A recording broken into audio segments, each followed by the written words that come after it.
संसद के शीतकालीन सत्र का आज 12वां दिन है। सरकार का फोकस अब दोनों सदनों में लंबित विधेयकों पर चर्चा और उन्हें पारित करने की प्रक्रिया तेज करने पर रहेगा।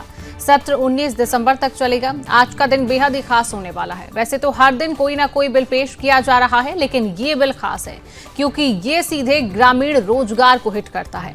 पिछले 20 सालों से ग्रामीण रोजगार की रीढ़ मानी जाने वाली मनरेगा यानी महात्मा गांधी राष्ट्रीय ग्रामीण रोजगार गारंटी योजना अब एक नए और आधुनिक कानून में बदलने जा रही है। सरकार आज लोकसभा में विकसित भारत गारंटी फॉर रोजगार एंड आजीविका मिशन यानी VBGRAMG बिल 2025 पेश करने जा रही है।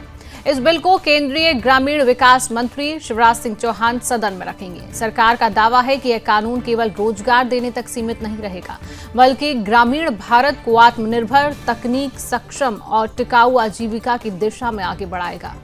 नए प्रस्ताव के तहत ग्रामीणों को पहले से ज्यादा काम के दिन, योजनाओं में डिजिटल तकनीक का व्यापक इस्तेमाल और खेती के सीजन के अनुसार रोजगार उपलब्ध कराने की व्यवस्था की गई है।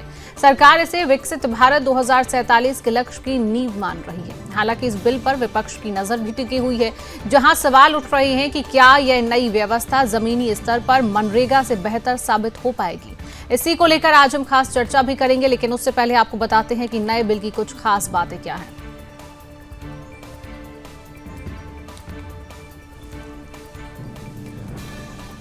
तो यह मौजूदा मनरेगा कानून की जगह ले लेगा। नई योजना में ग्रामीण परिवारों को मिलने वाले गारंटीड रोजगार के दिनों को 100 से बढ़ाकर 125 दिन करने पर विचार किया जा रहा है।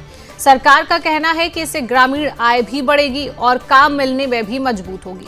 पेमेंट सिस्टम को ज्यादा आसान किया जाएगा। तेज बनाने की बात भी यहां पर की जा रही है। मजदूरी का जो भुगतान है वो 15 दिनों के भीतर ही किया जाता था और अब नए बिल में वीकली पेमेंट का सिस्टम होगा। और अगर 15 दिन के अंदर काम आपको नहीं मिलता है तो बेरोजगारी भत्ता देने का भी प्रावधान रहेगा। फंडिंग सिस्टम में भी बड़ा बदलाव हो सकता है। पहले मनरेगा का पूरा खर्च केंद्र सरकार उठाती थी, लेकिन नई स्कीम में राज्यों को भी हिस्सा देना होगा, यानी कि कुछ राज्यों में 90% केंद्र और 10% राज्य देगी, जबकि बाकी राज्यों में 60% केंद्र और 40% राज्य अब खर्च उठाएंगे। तो शीतकालीन सत्र का आज 12वां दिन है और आज का 12वां दिन बेहद महत्वपूर्ण बताया जा रहा है क्योंकि आज VBGRAMG बिल 2025 पेश होने जा रहा है। सरकार मनरेगा का नाम होगा VBG रामजी और मनरेगा अब खत्म होगा। तो ग्राफिक्स के जरिए एक बार और आप ये डिटेल समझिए, जहां पर नई योजना में ग्रामीण परिवारों को अब मिलने वाले हैं और गारंटीड रोजगार के दिनों को 100 से बढ़ाकर अब 125 दिन करने का विचार किया जा रहा है। और जो 15 दिन में जो पेमेंट मिलता था अब वो वीकली पेमेंट दिया जाएगा। सरकार का कहना है कि इससे ग्रामीण की जो आय है उसमें भी बढ़ोतरी होगी और यह मौजूदा मनरेगा कानून की जगह भी ले लेगा। नई योजना में ग्रामीण परिवारों को मिलने वाले जो गारंटीड रोजगार के दिनों को 100 से बढ़ाकर 125 दिन किया जाएगा। और सीधा चर्चा में वापस लौटेंगे। सौरभ तिवारी हमारे साथ तमाम जानकारियों के साथ हैं। सौरभ, शीतकालीन सत्र का आज 12वां दिन और 12वां दिन आज बेहद महत्वपूर्ण है। क्या लग रहा है ग्रामीणों के लिए ये कितना महत्वपूर्ण दिन है आज? सौरभ जी देखिए, भारतीय जनता पार्टी ने अपने सभी सांसदों को 19 तारीख तक के लिए व्हिप जारी कर दिया है कि आपको सदन में रहना है। और ग्रामीण विकास मंत्री हैं शिवराज सिंह चौहान, उनसे हमारी बातचीत हुई है। तो जाहिर सी बात है कि आज इस बिल को लोकसभा में पटल पर रखा जाएगा और जाहिर सी बात है जिस तरह से ये बिल का विरोध कर रही है, खासतौर से कांग्रेस पार्टी हो, समाजवादी पार्टी हो, इंडिया गठबंधन हो, अब वो इस बिल का भले विरोध करें, लेकिन भारतीय जनता पार्टी का कहना है कि इससे हम जो ग्रामीण वर्ग के लोग हैं उनकी आय में बढ़ोतरी करना है। और खासतौर से प्रियंका गांधी हो, अखिलेश यादव हो, प्रमोद तिवारी हो। प्रमोद तिवारी ने यहाँ तक कह दिया कि जो नाम है जी राम जी, उसको जगह पर गोडसे के नाम रख देना चाहिए था। और देखिए, अभी आपने शिवांगी बताया कि 125 दिन में काम मिलेगा इसमें। और जाहिर सी बात है जो पेमेंट है पहले 15 दिन में मिलता था, अब वीकली इसको मिलेगा। अगर आपको काम नहीं मिलता है बुआई के समय में खासतौर से, उसमें आपको बेरोजगारी भत्ता भी दिया जाएगा। लेकिन जिस तरह से विपक्ष है वो राजनीति के, चाहे राजीव शुक्ला की बात करें, प्रमोद तिवारी की बात करें, अभी तमाम जो नेता हैं कांग्रेस पार्टी के, इंडिया गठबंधन के, वो आलोचना कर रहे हैं। अगर वहीं भारतीय जनता पार्टी के नेताओं की बात करें, सांसदों की बात करें, तो वो इस बिल की समर्थन में बात कर रहे हैं। चलिए, तो बिल्कुल ठीक है। जिस तरह से विपक्ष का काम है आलोचना करना, आरोप लगाना। हमारे साथ पॉलिटिकल एक्सपर्ट जिया खान जी भी बने हुए हैं। जिया खान जी, किस तरीके से आप इस नए बिल को देखते हैं? ग्रामीण मजदूरों की अगर हम बात करें तो ये जो नया बिल है ये कितना फायदा ग्रामीण मजदूरों को दे सकता है? क्योंकि तमाम बातें इसमें कही जा रही, पहले 100 दिन की बात होती थी, अब 125 दिन की बात हो रही है। पहले जो पेमेंट था 15 दिन का था, अब वीकली पेमेंट दिया जाएगा। और अगर 15 दिन का पेमेंट नहीं है तो आपको बेरोजगारी भत्ता भी। तो कहीं ना कहीं ग्रामीण मजदूरों को कितना फायदा इससे? जिया खान जी। मैम, बहुत बहुत शुक्रिया मुझे इस चर्चा में शामिल करने के लिए। देखिए, ये बहुत ही सराहनीय फैसला है। और जब मनरेगा की शुरुआत हुई थी तो खास तौर से ये रूरल इकोनॉमी को तो इसने बूस्ट किया था। और वो जो रिमोट एरियाज हम लोगों ने अपने कैरियर की शुरुआत में जम्मू, हिमाचल, उत्तराखंड के दूरगामी एरियो में जहां पर और कोई काम नहीं होता था, मनरेगा के जरिए ही उनको रोजगार मिला था। और उस वक्त भी ये जनता की फरमाइश थी कि इसको 100 दिन से बढ़ाया जाए। और वो जबकि ये जनता का ही मानना था कि 100 दिन कम पड़ रहे हैं, तो अगर आज उसको 100 से 125 दिन किया जा रहा है तो ये बहुत ही सराहनीय पहल है। और पारदर्शिता भी लाई गई है जिससे पेमेंट मिलने में उनको परेशानी नहीं होगी। और इस तरीके से रूरल इकोनॉमी भी बूस्ट होगी। और एक जो पलायन का बहुत बड़ा मुद्दा रहा है, जो अर्बनाइजेशन एक बहुत बड़ा मुद्दा रहा है कि गांव की तरफ से, गांव से शहरों का पलायन, उसमें भी कुछ रोकथाम लगेगी, ये हमारा ऐसा मानना है। अब जहां तक मैम ये नाम रखा गया है वीपी जी राम जी, अगर आपकी इजाजत हो तो इसके हवाले से मैं कुछ एक दो बात बोलना चाहता हूँ। बिल्कुल बिल्कुल जी।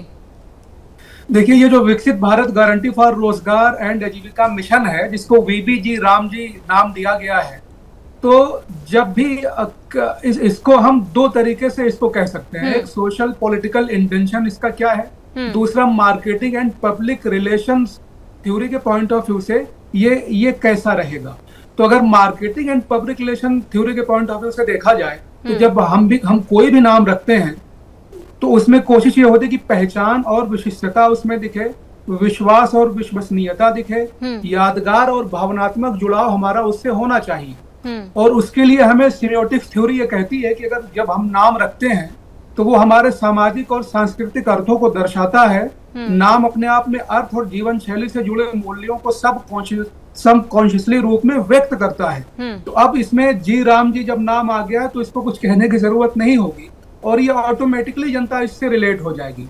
जो इसका सोशियो पॉलिटिकल इंटेंशन है, आज के पहले देखिए ये कहा जाता था कि अब जिनको ये काम मिल रहा है उनको ये कहा जा रहा है कि ये लोग भी विकसित भारत में अपना योगदान करेंगे। जहां पहले वो आदमी मनरेगा मजदूर कहलाता था, अब वो राष्ट्र निर्माण की प्रक्रिया में भागीदार बनेगा।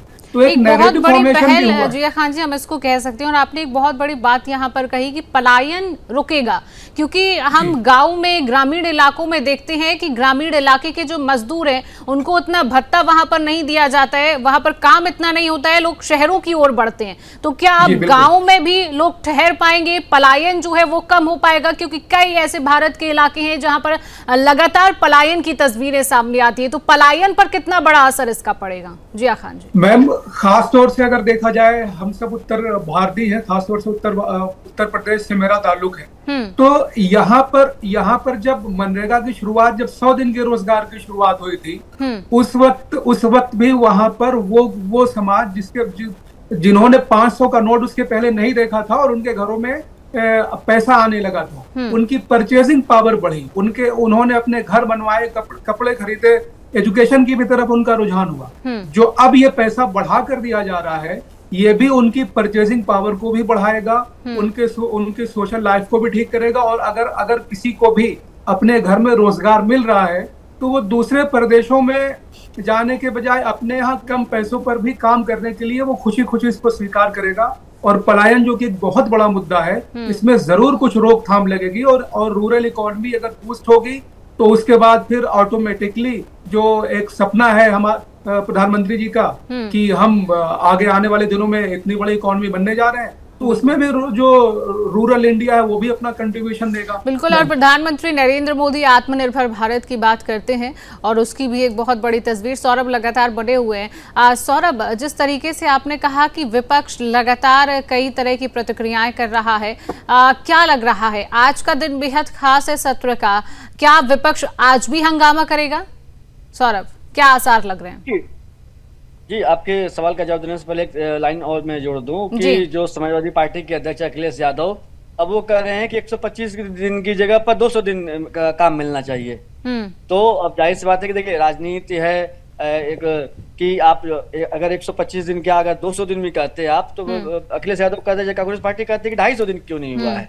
तो जाहिर सी बात है। और दूसरी बात एक चीज और मैं जोड़ दूं इसमें कि जल शक्ति मंत्रालय और पर्यावरण मंत्रालय के अंतर्गत भी इसमें मजदूरों को काम दिया जाएगा। तो पहले सीमित था, लेकिन अब इसका दायरा बढ़ाया जा रहा है। तो जाहिर सी बात है जिस तरह से ग्रामीण विकास मंत्री हैं शिवराज सिंह चौहान, उन्होंने खाका बनाया है, अपने सभी सांसदों को इसका दिया है। और जैसा कि आपका सवाल था, जो विपक्ष था वो लगातार हंगामा कर रहा है। मैंने बताया कि जो राज्यसभा के सांसद हैं, कांग्रेस के वरिष्ठ नेता हैं प्रमोद तिवारी, उन्होंने कह दिया है कि जो पहले नेहरू के नाम से दिक्कत थी, अब गांधी के नाम से दिक्कत हो रही है, तो आप गोडसे के नाम पर कर दीजिए जो भी आपकी योजनाएं हैं। लेकिन देखिए समझने वाली बात यह होगी शिवांगी कि जिस तरह से पीएमओ का नाम सेवा तीर्थ रखा गया है, तो यानी तीर्थ हिंदू शब्दों का इमोशनली अटैच करता है।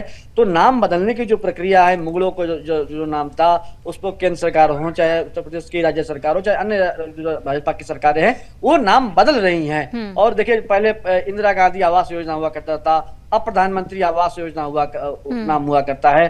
पहले जो राज्य पथ हुआ करता था उसको कर्तव्य पथ किया गया। तो नाम बदलने की प्रक्रिया मोदी जी की सरकार ने जब से सत्ता में आई है बिल्कुल तब से चल ही रही है। चलिए फिलहाल सौरभ बने रहिए हमारे साथ, पॉलिटिकल एक्सपर्ट जिया खान जी हमारे साथ लगातार बने हुए हैं। जिया खान जी, हम जिस बिल की बात कर रहे हैं, अगर हम पहले मनरेगा पर एक नजर डालते हैं तब वहां पर पूरा जो भार है वो केंद्र सरकार पर रहता था, लेकिन अब यहाँ पर राज्य सरकार भी यहाँ पर जो है अपना सौंपेगी। तो क्या लग रहा है कि राज्य सरकार का जो दायरा है वो बढ़ेगा इसमें?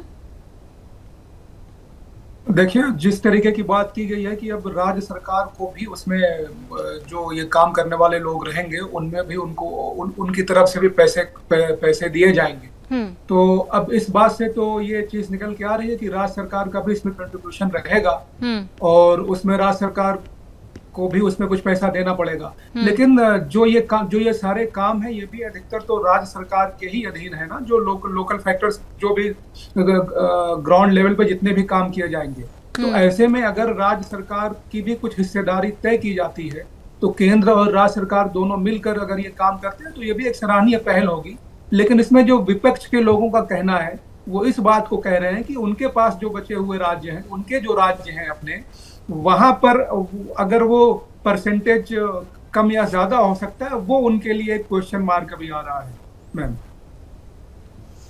बिल्कुल। और क्या लग रहा है, देखिए ये फैसला जब आ रहा है ग्रामीण मजदूरों की हम बात करें, काफ़ी फ़ायदे का उनके लिए है, काफ़ी फ़ायदा जो मजदूर हैं उस वर्ग को भी होगा। लेकिन अगर हम एक नज़र डालते हैं चुनाव पर, तो चुनाव भी बेहद नज़दीक है, कई राज्यों में चुनाव है, तो क्या लग रहा है, क्या ये चुनावी राजनीति हो सकती है? क्या विश्लेषण आपका कहेगा?